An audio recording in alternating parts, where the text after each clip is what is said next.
I've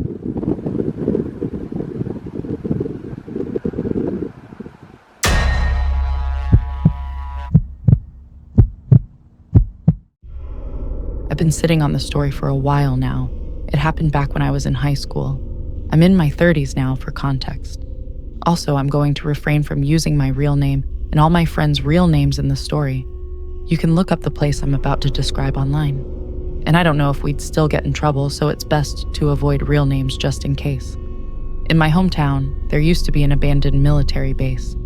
From what I saw online, it was used primarily during the Cold War and World War II. At one point, over 200 military families were housed there. It looked like a small community. I'm sure military bases all across the country have these small communities, but it still seemed weird to me. The village was abandoned in 1984, and it was just left that way until 2014 when it was finally torn down. I remember growing up as a kid, we would always hear ghost stories about the abandoned village. I had heard every type of story you can imagine. Everything from demonic cults gathering there to top secret military experiments being performed deep underground. Anybody who lives in this area knows all about the abandoned village. It was almost like a lost piece of local lore. When I was in middle school, I remember my older brother coming into my room one night when I had my friends over, and he told me that they had been to the village. We didn't believe him. He described in detail what he saw. He looked genuinely scared, but I'm sure that was just part of him messing with us. He started telling us about the church and how the church had a secret door on the floor next to the altar. He told us that he could hear moans and screams coming from the church basement. After laying it on thick for a while, he finally had all of us believing him. His irrational story just added to the already mysterious lore of the abandoned village. For years, my friends and I would share stories about this place.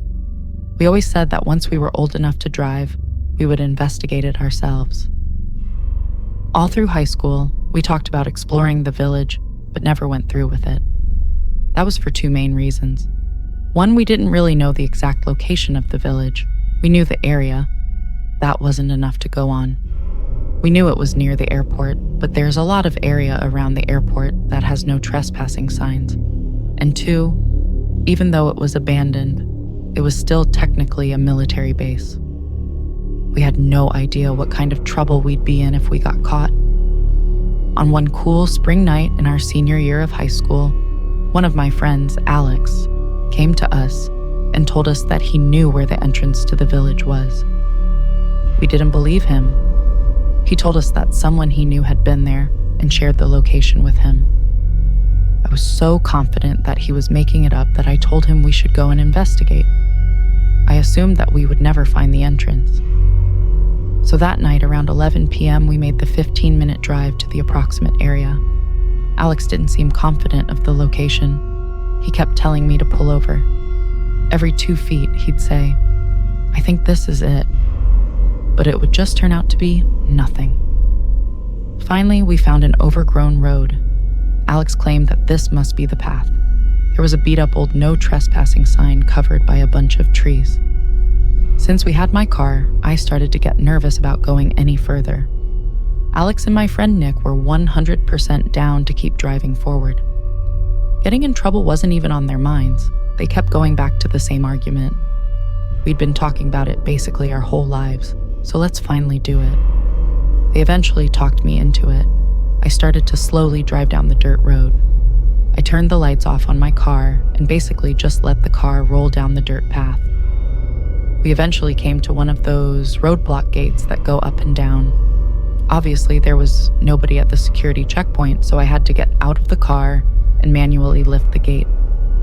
This is where it started to get weird. The next minute or so of driving, we could see a bunch of furniture littered on the side of the road. Beds, dressers, tables, basically anything you could think of. Then we got to another roadblock gate. This time I had Alex get out and lift the gate. After that final checkpoint, we were in the village. It was a surreal feeling. After all the years of hearing about this place, we were finally there. It looked like being in the Upside Down from Stranger Things. It was like a small neighborhood, but it just looked wrong. You could see that it was decaying. I pulled the car in front of the church. we all got out and quietly started to explore the area. The first thing I noticed was that there were no cameras anywhere that I could see. That made me feel a little better that maybe we wouldn't get caught. We went to the church first, and it was creepy. There was graffiti everywhere. I looked for the door my brother mentioned when I was a kid, and it was no surprise that there was no trapdoor. After exploring the church, we went and looked at some of the houses. It was so creepy. It was legitimate housing, and it just looked completely abandoned. Some of the housing units looked like they'd been hit by a hurricane while others were still intact. The housing that was intact was more creepy than the messed up units. Our friend Scott was with us, and the entire time he was freaking out. He kept claiming that someone was there. Scott was always afraid of something. We kept telling him that it was just because of the nature of what we were doing, that his imagination was probably playing tricks on him. While in one of the houses, we all stopped abruptly because there was an unnatural sound. What I mean is that it didn't sound like a typical noise a house makes. I asked my friends if they had heard it, and they all had. It sounded like wood creaking, like the sound it would make if someone were walking on the wood. Instead of continuing to listen, Alex shouted, asking if anyone was there, and the noise stopped. We all stood in that house for a minute trying to talk about what we had just heard. I truly didn't know. Alex and Nick were sure that it was just an old abandoned house making noises, not Scott. He was sure that we weren't alone. Either way, I told the group I wanted to leave. I had such an uneasy feeling being there, and I just wanted to go home. I could tell Alex and Nick wanted to stay. Since I drove, I told him that we were leaving. While we were heading to the front door, Scott jumped back suddenly.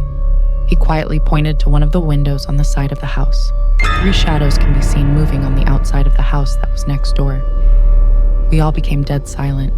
Those were clearly the shadows of heads that were moving just outside the window. As quietly as I could, I stepped over to the window and looked outside. I could see the shadows move just out of sight into the backyard of the house we were inside.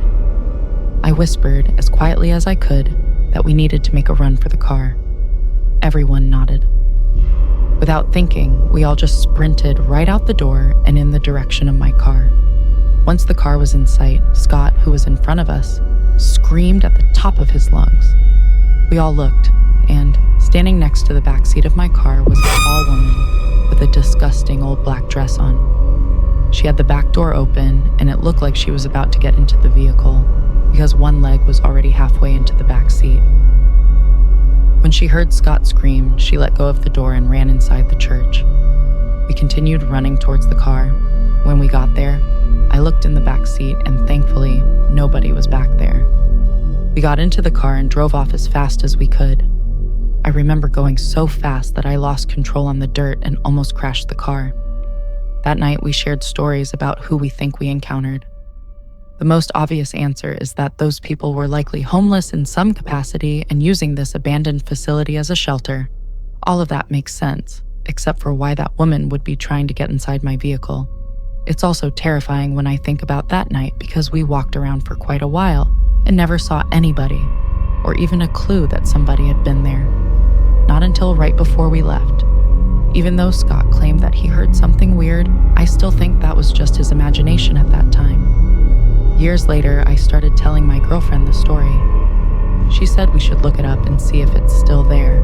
That's when I realized that it had been torn down in 2014. It's wild that there's so much more information on it now.